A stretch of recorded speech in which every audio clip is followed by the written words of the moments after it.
Oi, gente,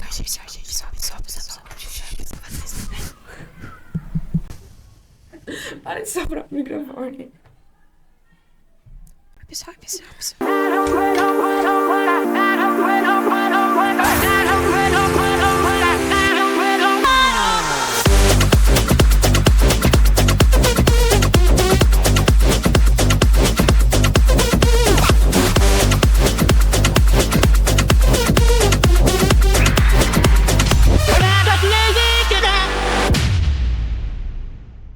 Oi, gente, tudo bem? Hoje a gente tá com mais um episódio de Trilha do Futuro e hoje a gente vai entrevistar o Alexandre Sampaio, um professor de enfermagem e medicina na UNB, CEUB e UPS. A gente queria saber mais o que você faz, explica aí pra gente. Obrigado aí pelo convite, né? Obrigado pela oportunidade de falar um pouco sobre minha carreira, sobre minha história. A minha carreira começou muito cedo, né? Eu comecei aos 18 anos, né, no serviço militar, onde eu servi no Exército Brasileiro, né? Na sequência, eu fui trabalhar na Prefeitura do Rio de Janeiro, né, num programa da Secretaria de Desenvolvimento Social, onde a gente fazia o atendimento de crianças em situação de rua. Nesse período, né, em que eu saí do Exército, entrei na Prefeitura, eu fiz um concurso para o Corpo de Bombeiro, né, do Estado do Rio de Janeiro. Fui chamado muito pouco tempo e lá eu fiquei uns 15 anos. E nesse meio tempo eu iniciei minha formação, né? Então eu fiz algumas faculdades. Comecei a fazer educação física, depois fiz psicologia, principalmente por conta do trabalho que eu exercia na prefeitura junto com as crianças de rua. E depois iniciei a faculdade de enfermagem, né? E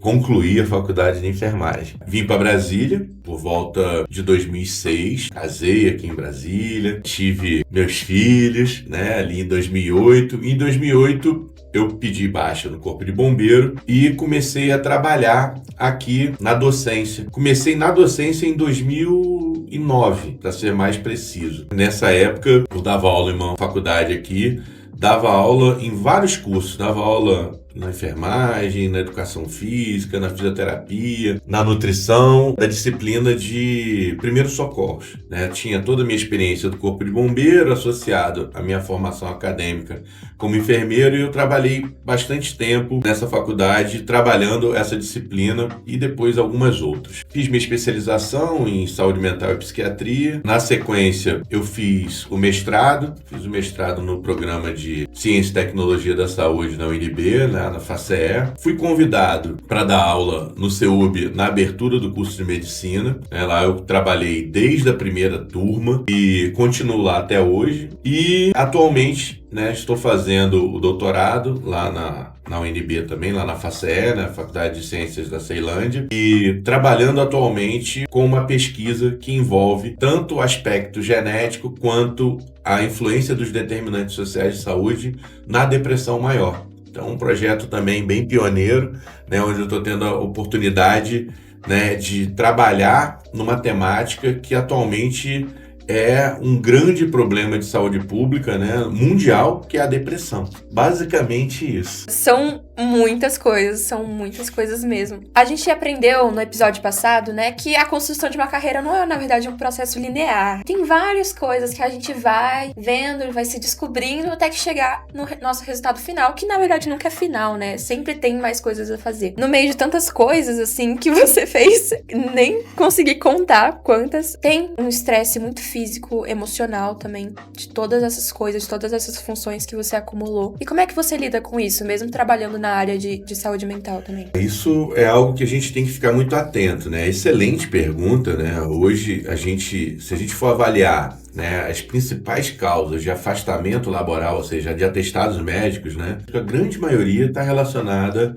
aos transtornos mentais, né? Então nós temos a síndrome de burnout, por exemplo, que é um agravo de saúde mental relacionado à atividade laboral, ou seja, atividade de trabalho diário do indivíduo, né? Isso é algo que a gente precisa desenvolver recursos e estratégias para poder minimizar esse tipo de agravo. Ver um filme, ler um livro, praticar uma atividade física, né? Praticar um esporte, são estratégias importantes, né, para que você tenha a famosa válvula de escape, ou seja, que diminua essa sensação e essa pressão, né, e o estresse natural do dia a dia. Tudo, né, que eu vivi na minha vida foi sempre trabalhando e estudando. né? Então isso para mim é um ritmo muito normal. Mas quando você pega um indivíduo que só estuda e ele de repente começa a trabalhar, ou um indivíduo que só trabalha e de repente começa a estudar, é algo que tem que ser feito com muita cautela, porque é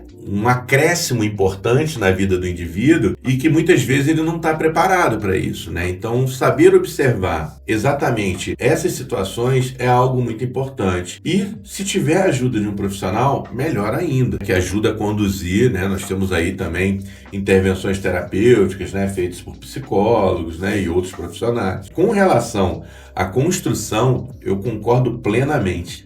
Né? Por mais que a gente planeje, né, uma condição linear de crescimento e desenvolvimento profissional, o próprio mercado de trabalho, né, te direciona para certas situações. Eu acho que vale a pena até comentar isso. A minha faculdade, né, a minha graduação como enfermeiro, foi muito voltado para urgência e emergência. Eu era bombeiro, trabalhava com urgência e emergência. Então, nada mais natural que na minha formação acadêmica eu tivesse muito mais interesse, né, pelas questões relacionadas aí à urgência e emergência. Então, eu ia para curso, congresso, seminário. No final da minha formação, quando a gente vai para o internato, para o hospital, para os centros de saúde e tudo, um semestre antes, ou no último semestre na faculdade, né, da graduação, eu tive a disciplina de saúde mental e psiquiatria. E aí, o meu primeiro rodízio, né, meu primeiro campo de estágio, né, foi a psiquiatria. E ali eu decidi que eu não ia mais trabalhar com urgência e emergência, que eu iria trabalhar com saúde mental e psiquiatria, porque a urgência e emergência é muito legal, muito dinâmica, mas ela é muito exaustiva. Tem dias que você não para um único segundo, né? E quando eu conheci a psiquiatria, eu percebi que eu poderia trabalhar com os pacientes, por exemplo, sentado na beira de um lago, na beira de uma piscina, embaixo de uma árvore, né? Trabalhando questões relacionadas à saúde mental. Então isso foi algo que me atraiu bastante. E aí, a partir daquele momento, eu comecei a fazer especialização e comecei a investir, né, na minha carreira, né, em saúde mental e psiquiatria. E não me arrependo em nada de ter tomado essa decisão ali no final praticamente da minha formação acadêmica. Há sempre caminhos a serem tomados que muitas vezes não tinham sido pensados inicialmente, mesmo porque talvez alguns não tenham nem esse conhecimento sobre a possibilidade de mudar. Mas quando a gente percebe a possibilidade de mudança, é possível sim mudar. Você pode dar uma dica pra gente de como perceber todas as possibilidades? Porque nunca vai ser só seguir por um caminho pra sempre. Sim. E você pode dar uma dica pra gente, ver, entender? Sim, lógico. Quando eu falei da psiquiatria, uma das coisas que eu percebi é que existiam muito poucos profissionais especializados nessa área. Existiam poucos enfermeiros especialistas em saúde mental. Eu terminei a graduação, né, fiz lá minha colação de grau e eu já saí com minha carteira de trabalho praticamente assinada e contratado por estar fazendo especialização. Já era um diferencial extremamente importante ali. A gente tem uma tendência natural a achar que o que paga mais é a melhor opção, e nem sempre é. Por quê? Para você receber mais, você precisa ter uma formação ali específica. E o tempo que essa formação demora, pode ser que, ao terminar a sua formação, aquela situação já não seja a melhor remunerada. Então, a gente tem que ficar atento exatamente ao mercado de trabalho. Na saúde, isso também foi uma sacada que eu tive naquela época. Eu já entendia bem o processo de adoecimento relacionado aos transtornos mentais. Se falava muito sobre estresse. E eu pensei naquele momento, o que uma condição de estresse aguda, né, uma condição de estresse crônica pode desenvolver no indivíduo? Aí você tinha, né, várias opções. A depressão, as crises de ansiedade, que eram desencadeadas exatamente por esse estresse. E eu pensei, se esse é o problema em ascensão, as demandas voltadas para a saúde mental nos próximos anos, obviamente, serão imensas. E se hoje não tem profissional, daqui dos próximos anos vai ficar pior ainda. Atualmente eu posso dizer para vocês que ainda é um mercado amplamente disponível para formação e que absorve uma grande demanda de profissionais. É difícil de falar o que é melhor, né? Qual é a melhor dica, mas é muito importante que durante a formação vocês pensem ali principalmente no que vocês gostam. Fazer o que gosta gosta, geralmente traz muito mais prazer. E isso por si só já é um fator protetivo para a saúde mental. Fazer o que não gosta, geralmente, é um processo deletério. É um processo que fica muito mais próximo do adoecimento do que da saúde. São algumas dicas que essa eu posso dar com bastante certeza e de forma muito concreta. Não optem pela direção do que paga melhor, mas sim do que vocês gostam mais. É um ponto muito importante, assim mesmo, porque uma coisa que me chamou a atenção foi essa parte do ganho financeiro, né? Tem esse estigma em torno da medicina, que é uma profissão que ganha muito, muito, muito, mas ninguém vai chegar no mercado de trabalho assim ganhando milhões, sabe? E ser médico, ser enfermeiro, ser professor, são todas profissões estressantes, todas têm os seus males, todas têm os seus prós, e você precisa gostar disso pra fazer, com certeza. Só que assim, eu vi um vídeo no TikTok, fontes, assim, que é bem assim, a pessoa entra na faculdade de medicina, né, falando, ai, você é assim, você é assado, e no final já quer outra coisa completamente diferente. Tem toda essa romantização em volta da profissão, né, nunca é o que nem a gente esperava.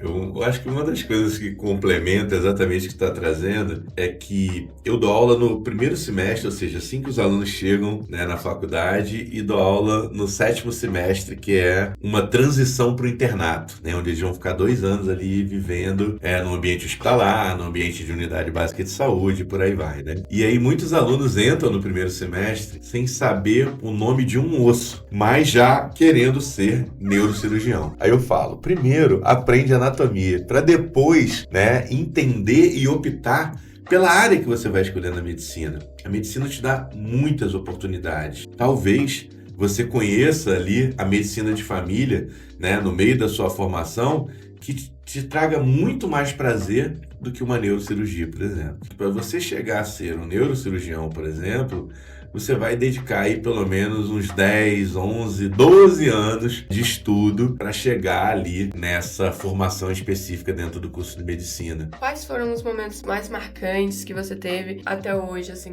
Tem muitos, né? Um que eu acho que eu sempre conto e acho que foi uma das experiências bem legais da minha vida. Eu estava ali com 18, 19 anos de idade, no exército na época, né? E tinha ido fazer um exame médico. E aí eu tava todo feliz porque eu tava voltando para casa cedo, assim, tipo, folguei cedão hoje, vou poder descansar, não sei o quê. E aí passando na rua, tinha uma gritaria no bairro onde eu fui criado, no Meia, num calor de 250 graus no verão do Rio de Janeiro. Uma gritaria e eu chego para ver, num carro, uma mulher tava em trabalho de parto. Eu nunca imaginava naquela época que eu seria profissional de saúde. Tava no exército, queria seguir a carreira militar na época, não tinha a menor pretensão de ser profissional de saúde. Mas me deparei com aquela situação e fui tentar ajudar. E aí a mulher estava num carro de um mecânico que era vizinho e que estava dando carona para ela pro hospital. E essa mulher começou a gritar no meio da rua, o cara parou o carro e congelou, ele não sabia o que fazer. E aí eu perguntei se ele queria que eu ajudasse, se ele queria que eu dirigisse. O cara nunca tinha me visto na vida, eu nunca tinha visto o cara, a mulher. Era um total desconhecido ali. Ele simplesmente foi e jogou a chave do carro para que eu dirigisse. Então eu entrei no carro, era uma Fiorino bem velha, cheia de peça de carro, tudo cheio de graxa, assim, e a mulher do meu lado gritando, ai, ai, em trabalho de parto ativo ali, né? Meu Deus. E aí, do nada, o bebê de fato começa a nascer. Aí eu vejo a cabeça do bebê saindo ali. Aí eu encostei o carro, em questão de minutos, juntou uma multidão em volta do carro e eu segurava a cabeça do bebê,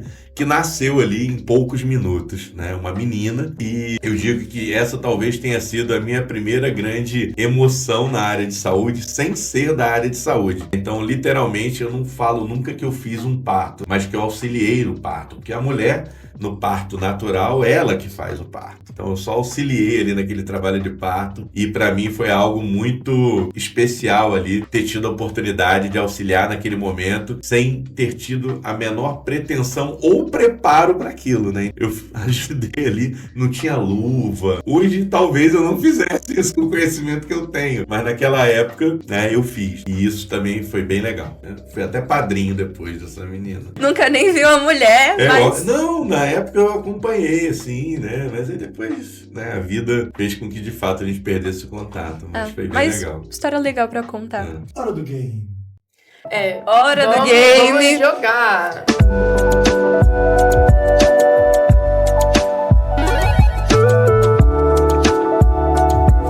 O que vai acontecer agora? A gente propôs aqui um jogo onde a gente vai colar um papel na sua testa com o nome de uma profissão que você não sabe qual é. Mas você vai tentar descobrir que profissão é essa e você vai ter que descobrir, enfim. Fechou.